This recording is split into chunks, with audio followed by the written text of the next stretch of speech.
Hello dear students, welcome to Jnanpith. This is RKD with you. In today's class, we are going to discuss about sentence. Yes, sentence, which is considered one of the pillars of English literature. Obviously, the other one is tense. Whenever we solve any type of grammatical questions or any type of writing skill such as report, notice, biography, etc., or translation, we have to have a clear cut conception about sentence and tense. Today in this video we will learn what type of sentence or how many types of sentence are there and how can we recognize each sentence, how each sentence is different from other one. We will also learn in today's video. So let's start without delay. So sentence, first of all we have to know what is the definition of sentence. What is called a sentence? Sentence is nothing but a group of words standing together expressing the feelings or emotions of a particular person or a particular thing. That means a group of words, if stand together, can express one's feelings, emotions, or the entire meaning or full meaning of a particular thing, then it will be called a sentence. So in a sentence,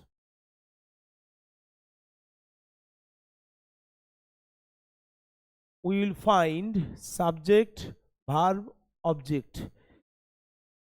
We have told our students several times that an ideal structure of an ideal sentence will be like this: subject, verb, object, SVO pattern. An ideal sentence will be in SVO pattern. Sometimes O can be missing, it will be replaced by C, subject, verb and complement. So how many types of sentence are there? What is the classification of the sentence? Primarily or elementarily, sentences are of two types. Number one, sentences are divided into, first, according to structure. Number two, according to meaning. There are several types of sentence in them. So let's check it out. First of all, we will see according to structure. According to structure, sentence is classified or divided into three parts or three types. Number one, mind it, according to construction, I've said simple sentence. Number two, complex. Number three, compound. These are three types of sentence according to structure. Each one is different from the other one. For example, how can we recognize a simple sentence? In a simple sentence, we will have one subject. First of all, number one, in a simple sentence, we will have one subject, one verb. We may have one auxiliary verb and also a principal verb, but at least in a simple sentence we will have one principal verb. Mind it, one verb plus object or complement. So this is what is simple sentence is. Most importantly, in a simple sentence we will find no linker. In a simple sentence we will find no WH word, that, if, whether, since, as, because. in a simple sentence, we will find no linker such as WH word, if, since, as, because, not only but also, neither nor, so that, etc., etc. So you can be clear about that. A simple sentence does not need any type of linker. So what should we have? One subject, one verb, maybe one auxiliary verb is there, maybe one principal verb will be there. That doesn't matter, but at least one principal verb will be there in a simple sentence. For example,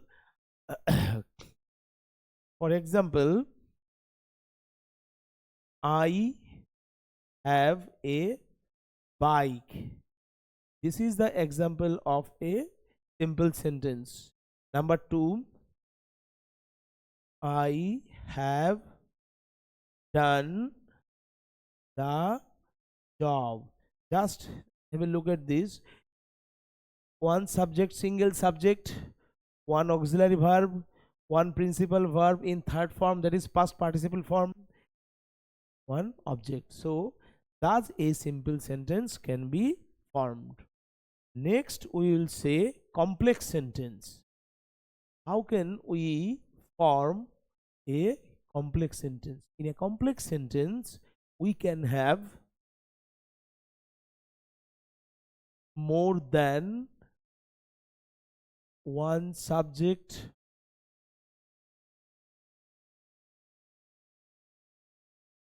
more than one verb. In a complex sentence, we may have two subjects, at least more than one subject we may have. Number 2, we may have more than one verb, but most importantly, we will have WH word as linker.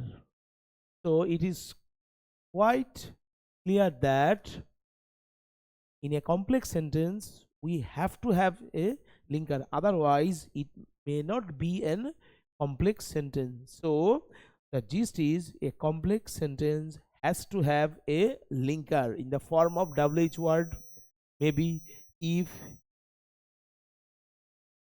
though, since, as, because, although, etc., and so on. Aro onek ache, and so on. So a complex sentence, we should remind it once again: more than one verb, more than one subject, more than one verb, and obviously there will be a linker. Just have an example of complex sentence. He is a doctor who lives in Calcutta. I can put this who here also. I can put who behind he also, but I can put it here after doctor. He is a doctor. First of all, auxiliary verb is one verb. Verb number 2. So there are two verbs in a complex sentence. Hopefully clear. That is the most vital part. If there is someone who does not know anything about subject, verb, object, in spite of that he can recognize a complex sentence very easily. How is this possible? This is possible only if he knows about linkers. Any WH word can be used as linkers in complex sentence, apart from the WH word. If, though, although, since, as, because, etc., etc., can be used as a linker in complex sentence. Okay, one more example.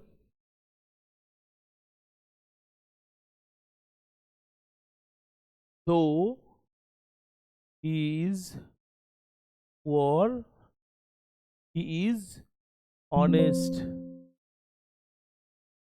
Though is the linker.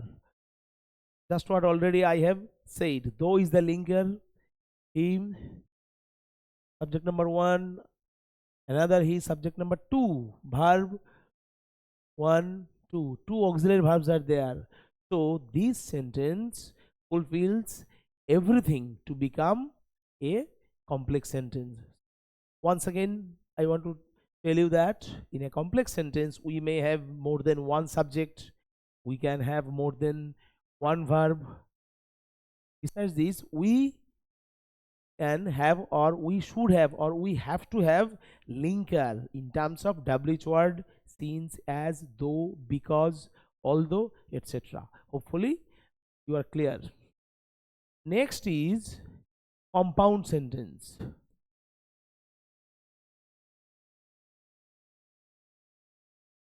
This is very easy. In a compound sentence, we may have more than one subject. Number 2, more than one verb. Obviously, we will have linkers. So, what type of linkers are there? And most popular linkers in compound sentence: and, but, or, so, neither nor, either or, and not only,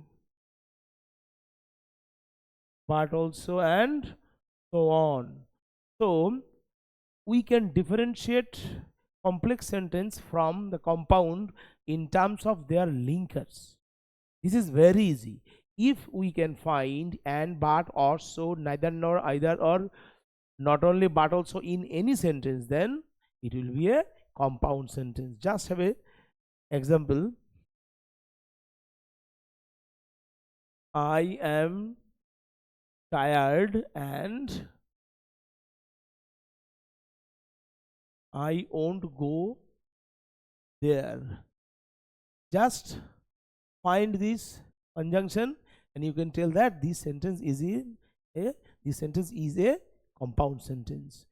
More than one subject, more than one verb, these are its characteristics. So this is sentence according to construction. Thus, if we can get all this in our heart, then it will be very easy for us to recognize sentence according to construction, that is simple, complex, or compound. Just remember the linkers, then it will be very easy for you. Now we will see sentence according to meaning. According to meaning, there are 5 types of sentence. Number 1,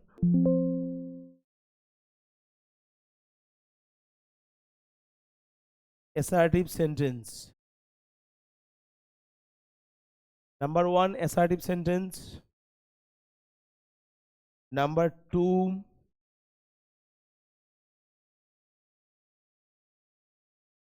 interrogative sentence.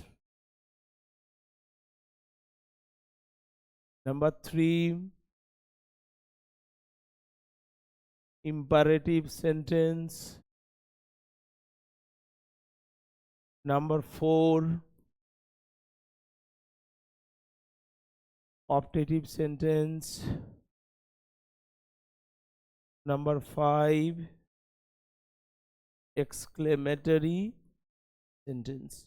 So these are 5 types of sentence in terms of their meaning. So what about assertive sentence?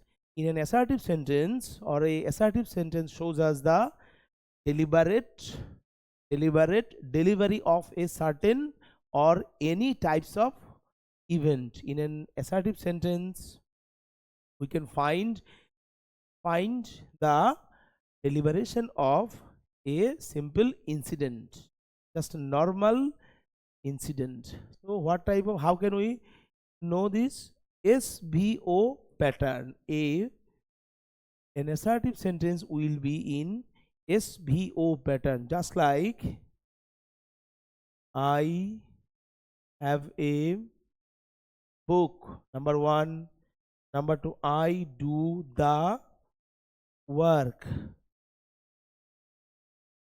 This citation of normal incidents will be in assertive sentence, and assertive sentence is nothing but the narration of any normal and simple incident. Number 2, so an assertive sentence will be in SVO pattern. Sometimes the pattern changes, it can become in SVC pattern. Number 2, interrogative sentence. The term interrogative reminds us of any question or queries. This is the mark. If nobody knows anything about interrogative sentence, if he sees this mark, this interrogative sign, then he will be able to tell that this sentence is an interrogative sentence. But how can an interrogative sentence be formed? Number 1, WH word. By putting the WH word at first, we can form a WH question. For example, what is your name? WH word. How are you? Question mark. The interrogative sign or question mark will tell us that this sentence is in interrogative sentence. But for advanced students, they will easily recognize that by seeing these words sitting in front of every word. This WH word, these two WH words are sitting before the other words. So that is how a or an interrogative sentence is formed. Number 2, we can make an interrogative sentence by using auxiliary verb. Auxiliary verb, be verb, have verb, modal auxiliary verb, MAV, that means modal auxiliary verb, plus do verb. Just look at the example. Do you like tea?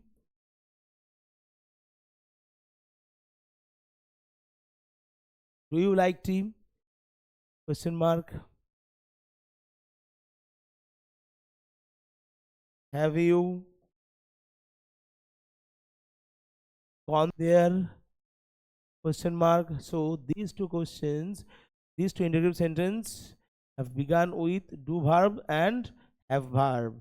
So we can also form interrogative sentence by using these two auxiliary verbs, or be verb, or modal auxiliary, or have verbs. So this is how an interrogative sentence is formed. Next we will see imperative sentence. In an imperative sentence we will find request, order, command, forbid, advise. These sorts of thing we will find in imperative sentence. Apart from this, an imperative sentence is different for the all other types of sentence in terms of the fact that in imperative sentence we will find no subject. Only imperative sentence can start, an imperative sentence, I repeat, can commence or can start without having any subject. An imperative sentence does not need any subject, just like go there. After the sentence it will take full stop. Go there, stand up, do not run in the sun, please help me. I have written 4 sentences in imperative sentence. The common thing is in all these sentences we will not find any subject. So in only imperative sentence we don't need to use any type of subjects. This sentence can start with a verb. Only imperative sentence can do this. So this is what it is. Optative sentence. Optative sentence shows as wish, pray, these types of things. For example, may God bless you. My mother said, may God bless you. This is a nothing but a pray for me to God. So operative sentence shows pray or wish. These sorts of thing we will find in operative sentence. May God bless you. This is a pray. Long live Mr.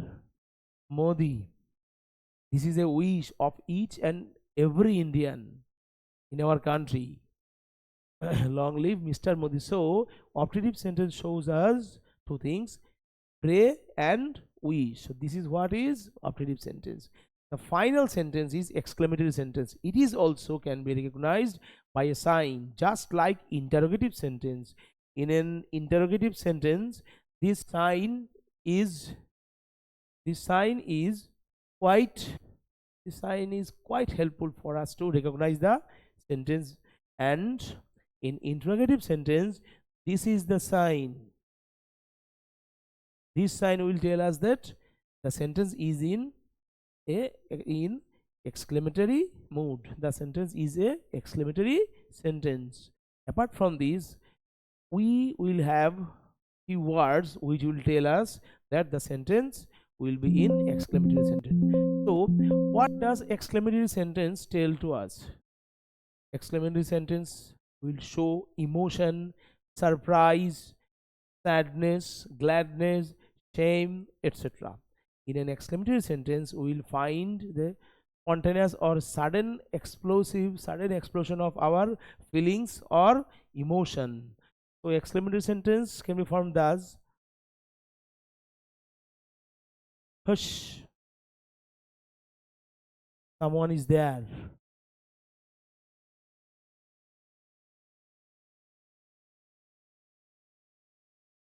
Alas,